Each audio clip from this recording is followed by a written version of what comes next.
রব্বুল আলামিন সূরা ইব্রাহিমে জগৎবাসীদেরকে উদ্দেশ্য করে বলেন, এ দুনিয়াবাসীরা, তোমরা সুস্থ আছো আমার দয়ায়, খেতে পারছো আমার দয়ায়, খাবার পাচ্ছ আমার দয়ায়, নিঃশ্বাস নিতে পারতেছ আমার দয়ায়, নিঃশ্বাস ঠিক মতো ছাড়তে পারতেছ আমার দয়ায়, কথা বলতে পারতেছ আমার দয়ায়, সুস্থভাবে চলতে পারতেছ আমার দয়ায়, বাড়িতে ঘুমায়া রইছ আমার দয়ায়, মাহফিলে আইসা জান্নাতের মেহমান হইছ আমার দয়ায়। ও জগৎবাসীরা রে, রাস্তায় রেল লাইনে মাথার নিচে ইট দিয়া যে ঘুমায়, সেখানেও সে সুস্থভাবে ঘুমিয়ে আছে, এটাও আমার দয়ায়। তুমি যে আরামের বিছানায় নরম বালিশ মাথায় দিয়া ঘুমায়া গেলা, এটাও আমার দয়ায়। তবে এই সমস্ত দয়ার একটা কম্বিনেশন নাম আমি আল্লাহ দিছি, এর সব কিছু হলো আমার নেয়ামত। নেয়ামত নেয়ামত রিজিক গ্রহণ করো, এটা বড় নেয়ামত। আবার তোমার শরীর থেকে ইস্তেনজায় হাজতের সঙ্গে শরীরের বর্জ্য বের হয়ে যায়, এটাও আমি আল্লাহর নেয়ামত। চিৎকার দিয়া কোন সুবহানাল্লাহ। সূরা ইব্রাহিমে আমার আল্লাহ বলেন, জগৎবাসীরা রে, দুনিয়া আমার নেয়ামত। সূর্য উঠে আমার নেয়ামত, রাতে চন্দ্র উঠে, রাতে চন্দ্রের আলো দেয়, এটাও আমার নেয়ামত। তারকা জ্বলে আমার নেয়ামত, আসমান থেকে বৃষ্টি বর্ষণ হয় আমার নেয়ামত, সূর্য থেকে রৌদ্র খরা বর্ষণ হয়, এটাও আমার নেয়ামত। তোমার জন্ম বাংলাদেশে হইছে, এটাও আমি আল্লাহর নেয়ামত। মনে রাখবারে বান্দারা, সমস্ত নেয়ামত দাতা হইলাম আমি। আমি আল্লাহ সমস্ত নেয়ামত তোমারে দিছি। এই সমস্ত নেয়ামতের জন্য আমি আল্লাহ তোমার কাছে কোনো বিনিময় চাই না। দোকানে যদি কোনো কিছু দোকানদারের কাছে চাও, দোকানদার তোমার কাছে অর্থ চায়, পয়সা চায়, আমি আল্লাহ তা চাই না। আল্লাহ গো, আপনি কি চান? আল্লাহ বলেন শুধু একটা জিনিস দিবি। আল্লাহ কি জিনিস? আল্লাহ বলেন লা ইন শাকারতুম, আমি আল্লাহ তোরে যত নেয়ামত দিছি, সমস্ত নেয়ামত গ্রহণ করে শুধুমাত্র আমি আল্লাহর শুকরিয়া আদায় করবি। জোরে কন্যা সুবহানাল্লাহ।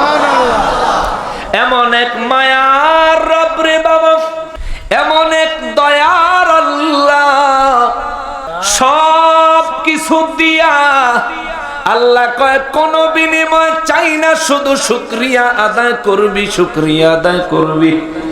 বাবা বুঝে থাকলে জবাব দেন, খানা খাওয়ার পর শুকরিয়া আদায় হবে কার? আল্লাহ। ইস্তেনজা সেরে বাহিরে আসার পরেও শুকরিয়া আদায় হবে কার? আল্লাহ। ও মুসলমান, ঘুম থেকে জেগেও শুকরিয়া আদায় হবে কার? আল্লাহ। কোন শুকরিয়া কেমনে আদায় করব, এই বর্ণনা কোরআন সুন্নায় আছে না নাই? আছে।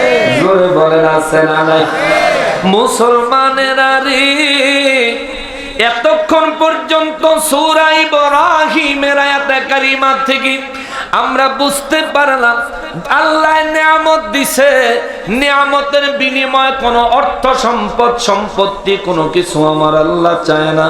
আমার আল্লাহ যেটা চায় সেটা হলো আল্লাহ শুকরিয়া আদায় করো, শুকরিয়া আদায় করো, শুকরিয়া আদায় করো। সাহাবায়ে কেরাম বলেন, নবী গো, ও মায়ার নবীজি, সব কিছু দিল আল্লাহ, আমরা যদি শুকরিয়া আদায় করি তাইলে আল্লাহ আমাদেরকে কি দিবেন? আমাদের শুকরিয়ার দ্বারা আল্লাহ আমাদেরকে কি দিবেন? আমার মায়ার নবীরে আল্লাহ কয়, হুজুর আমার বান্দাগুলোরে জানায় দেন, আপনার উম্মত গুলোরে বলে দেন, লা ইন শাকারতুম, আপনার উম্মত আমার বান্দারা যখনই আমি আল্লাহর শুকরিয়া আদায় করবে, তাদের শুকরিয়া দিয়া আমি আল্লাহর কোনো উপকার হয় না, উপকার হয় না। লা আজিদান্নাকুম, আমার যেই বান্দা, আপনার যেই উম্মত আমি আল্লাহর নেয়ামত খায়া নেয়ামত পায়া আমার শুকরিয়া আদায় করবে। আপনার ওই উম্মতের খবর দেন, আমি আল্লাহ লা আযীদান্নাকুম, তার ভবিষ্যৎ জীবনের জন্য নেয়ামতের যেইটুকু বাজেট ছিল, এই বাজেটটা আমি আল্লাহ নিজের ইচ্ছা মতন বাড়াইয়া দিব। জোরে কোন সুবহানাল্লাহ। তাইলে নেয়ামতের শুকরিয়া আদায় করলে নেয়ামত বাড়াইয়া দিব কে? নেয়ামতের শুকরিয়া আদায় দরকার আছে না নাই? খাওয়ার পর আলহামদুলিল্লাহ বলবো, যে কোনো ভালো কাজে সাকসেস হলে আলহামদুলিল্লাহ বলবো, বিপদ হোক, মুসিবত হোক, রোগ হোক, বিমার হোক, যে কোনো পরিস্থিতিতে আল্লাহ শুকরিয়া আদায় করব। যদি শুকরিয়া আদায় করি আমাদের নেয়ামতের পরিমাণ বাড়ায়া দিবে কে? জোরে বলেন না কে? নিয়ামতের পরিমাণ আল্লাহ বাড়ায়া দিবেন। এরপরে আমার আল্লাহ কয়, নবী গো, যে ব্যক্তি নিয়ামতের শুকরিয়া আদায় করে ওই ব্যক্তির নিয়ামতের পরিমাণ আমি আল্লাহ বাড়িয়ে দিব। সাহাবায়ে কেরাম বলেন, হুজুর, যে ব্যক্তি নিয়ামতের শুকরিয়া আদায় করে না তার অবস্থা কি হবে? আমার নবী বলেন, এটা হলো অকৃতজ্ঞ। অকৃতজ্ঞ। ও বাবারে, লক্ষ লক্ষ টাকার মালিক আপনি হয়েছেন, এই জামানায় এই সময়ে সায়েন্টিফিক বিজ্ঞানীর কোনো অভাব নাই, অভাব নাই। বিমান বানায়, হেলিকপ্টার বানায়, কত কিছু বানায়। বাবা, আমরা যে খানা খাই এক লোকমায় কতগুলো ভাত খাই জীবনে গুনি না। যত বিজ্ঞানী আছে সব বিজ্ঞানীদের মাথাগুলো এক জায়গায় কইরা যদি চেষ্টা করে একটা চাউল বানাইতে পারবো নি? কথা কর না, পারবো? কত পশু বানায়, মানুষের মূর্তি বানায়, প্রাণ দিতে পারেনি। মানুষ অসুস্থ হইলে একজনের শরীরের অঙ্গ কাইটা আর একজনের শরীরে লাগাইয়া দিতে পারে, কিন্তু মানুষের জানটা বাহির হইয়া গেলে তার ভিতরে আর জানটা দিতে পারে? পারে? পারে? নিঃশ্বাসটা বের হলে নেওয়ার ক্ষমতা যদি আল্লাহ না দেয়, কারণ নেওয়ার ক্ষমতা আসেনি? আছে? নিঃশ্বাস নিলাম, ক্ষমতা দিল কে? শুকরিয়া আদায় হবে কার? চিৎকার দিয়ে বলেন আলহামদুলিল্লাহ।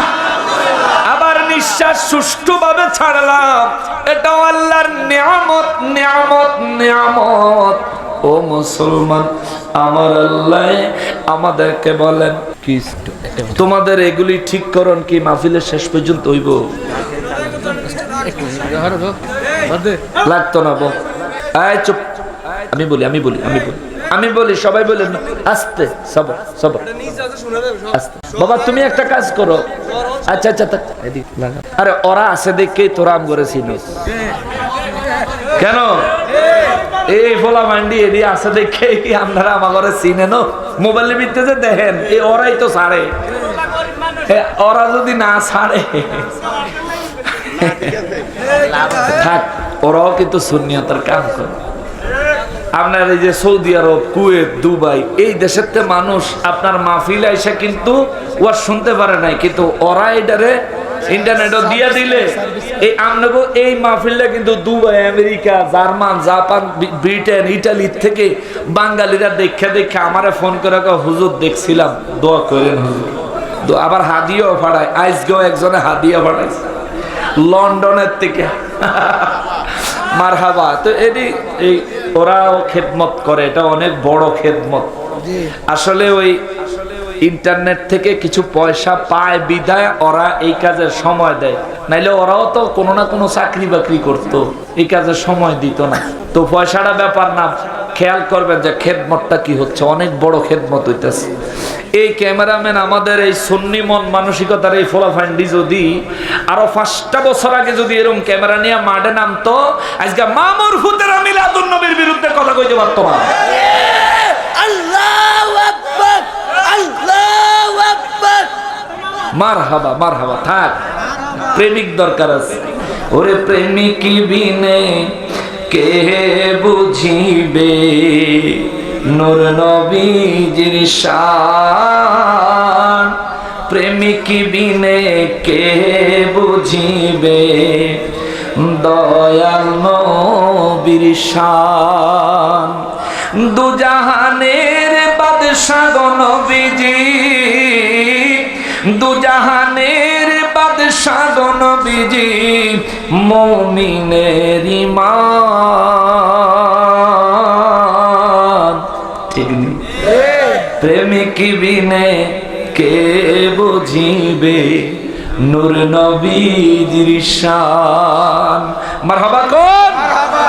যেই কথাটা বলতেছিলাম রে বাবাজি, সমস্ত নিয়ামত দিয়েছে আল্লাহ। আল্লাহ কয় বান্দারে নিয়ামত দিছি, নিয়ামতের কোনো বিনিময় আমি আল্লাহ চাই না। তোর ডিউটি, তোর কাজ হলো আমি যত নিয়ামত দিছি সমস্ত নিয়ামতের শুকরিয়া আদায় করবি, শুকরিয়া শুকরিয়া আদায় করবি, শুকরিয়া। ও মুসলমান, নিয়ামতের মধ্যে ছোট নিয়ামত, বড় নিয়ামত আছে না নাই? নিয়ামতের ক্লাস আছে না? এটা ছোট নিয়ামত, এটা বড় নিয়ামত। কইবেন হুজুর খালি আপনি কই লইব, কোরআন হাদিস কি কয়? এ মুসলমান, আমার পেয়ারা নবীর উম্মতেরা রে, মনোযোগ লাগাইলে বুঝবেন রে বাবা। মায়ার নবী রহমাতুল লিল আলামিনের নুরানি জবান মোবারকে আমার আল্লাহ কালামে হাকিমে সূরা আলে ইমরানের 164 নম্বর আয়াতে কারিমা নাজিল করে আমার আল্লাহ বলেন, বিসমিল্লাহির রহমানির রহিম, লাকাদ মান্নাল্লাহু আলাল মুমিনিনা ইয বা'আসা ফীহিম রাসূলান মিন আনফুসিহিম ইয়াতলু আলাইহিম আয়াতিহি ওয়া ইউযাক্কিহিম ওয়া ইউআল্লিমুহুমুল কিতাবা ওয়াল হিকমাহ ওয়া ইন কানু মিন ক্বাবলু লাফি দালালিম মুবিন।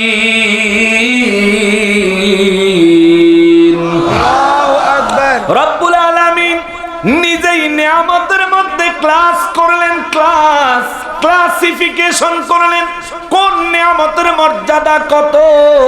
শরীফ এতবার খাড়ান দেব না, এতবার খাড়ান দেব, কোন নিয়ামতের মর্যাদা কত রব্বুল আলামিন নিজেই ক্লাস ভিন্ন করে আল্লাহ বলেন, শোনো সবই আমার নিয়ামত।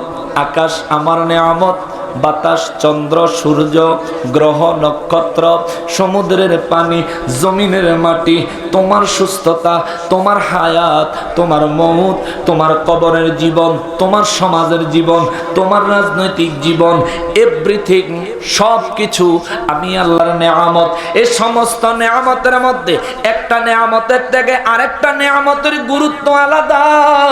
তবে শোনো শোনো শোনো, একটা একটা করে ভিন্ন ভিন্ন করে বিভিন্ন জায়গায় আমি আল্লাহ কোন নিয়ামতের মর্যাদা কত আমি আল্লাহ বলে দিছি।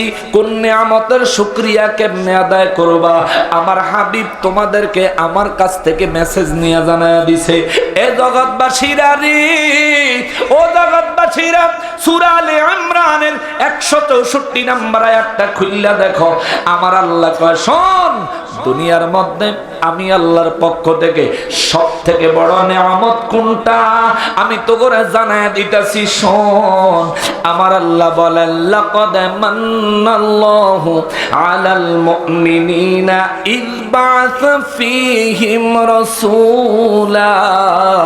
জমিনে যত নিয়ামত আদম নবী থেকে শুরু করে, সৃষ্টির শুরু থেকে শুরু করে কিয়ামত পর্যন্ত যত নিয়ামত আমি আল্লাহ পাঠাইছি এবং পাঠাবো, সমস্ত নিয়ামতের মধ্যে আমার হাবিব তোমাদের রাসূল হলেন আমি আল্লাহর পক্ষ থেকে মুমিনদের জন্য সব থেকে বড় নিয়ামত। জোরে কান সুবহানাল্লাহ। সব থেকে বড় নিয়ামত আমার নবী মুমিনদের জন্য ঘোষণাকার। কুরআন শরীফ সূরা আলে ইমরান 164 নম্বর আয়াত। এইবার আসেন, আমার নবীজিরে আমার আল্লাহ কয় লাকাদ মান্নাল্লাহ, মান্না নিয়ামত শব্দ আল্লাহ ব্যবহার করেন নাই, মান্না শব্দ ব্যবহার করছেন। মান্না শব্দ ব্যবহার করার পিছনে একটা কারণ আছে। কি কারণ? যেই সমস্ত নিয়ামত আল্লাহর কাছ থেকে যেমন আছে তেমন, কোনো মডিফাই নাই, কোনো চেঞ্জ নাই, কোনো ধরনের পরিবর্তন নাই। যেই নিয়ামত সরাসরি আল্লাহর দরবার থেকে জমিনে আমাদের কাছে এসেছে, ওই নিয়ামতের বক্তব্য দিতে যায় আমার আল্লাহ মান্না শব্দ ব্যবহার করছেন। ঈসা নবীর জামানায় জান্নাত থেকে আমার আল্লাহ খাদ্য পাঠাইছিল জমিনে, ওই খাদ্যের নাম কোরআন শরীফে কইতে যায় আল্লাহ কয় মান্না সালওয়া। মান্না সালওয়া কইছে কারণ এটা জান্নাতি খানা, দুনিয়ার খানা না, দুনিয়ার খানা না। বোঝা গেল জান্নাতি জিনিস ডাইরেক্ট জমিনে আসলে ওইটারে নিয়ামত শব্দ দিয়া আল্লাহ সম্বোধন করে না, ওইটারে মান্না কয়, মান্না কয়, মান্না কয়। আমার নবীর ক্ষেত্রে আল্লাহ লাকাদ মান্নাল্লাহ, আমি আল্লাহর পক্ষ থেকে সবথেকে বড় নিয়ামত, এই কথা কইয়া আল্লাহ বুঝাইয়া দিল আমি আমার হাবিবের সৃষ্টি করছি যেমন জমিনে গেছে তেমন, কোনো পার্থক্য নাই। সুবহানাল্লাহ। বুঝলে বুঝবানের জন্য জ্ঞানের কথা, না বুঝলে ব্যাককলের বুঝাইব কে? ঠিক কিনা বলে? ব্যাককলের কে বুঝাইব? আল্লাহ বলেন মান্না, নবী হলেন আমি আল্লাহর পক্ষ থেকে সব থেকে বড় নিয়ামত, সবার জন্য কিন্তু না। এটা বুঝছেন? এই আসল জায়গাটায়া ওহাবিরা ধরা আমার নবী সব থেকে বড় নিয়ামত কার ঘোষণা? সবার জন্য না। ইহুদির জন্য নবী বড় নিয়ামত না, খ্রিস্টানের জন্য নবীজি বড় নিয়ামত না, নাসারার জন্য ইহুদির জন্য আমার নবীজি বড় নিয়ামত না, হিন্দু বৌদ্ধ খ্রিস্টান মুনাফিক কাফের বেঈমান কাহার জন্য আমার নবীজি বড় নিয়ামত না। সব মুসলমানের জন্যও আমার নবী বড় নিয়ামত না, বড় নিয়ামত না। আল্লাহ গো ও আমার আল্লাহ, আমার দয়াল নবীজি কার জন্য বড় নিয়ামত, কার জন্য বড় নিয়ামত? আল্লাহ কয় লাকাদ মান্নাল্লাহু আলাল মুমিনিন, জমিনে যারা মুমিন কেবল তাদের জন্য আমার হাবিব হলো শ্রেষ্ঠ নিয়ামত। জোরে কোন সুবহানাল্লাহ। জগতে যারা মুমিন কেবলমাত্র তাদের জন্যই আমার দয়াল নবী হলেন শ্রেষ্ঠ নিয়ামত, শ্রেষ্ঠ নিয়ামত।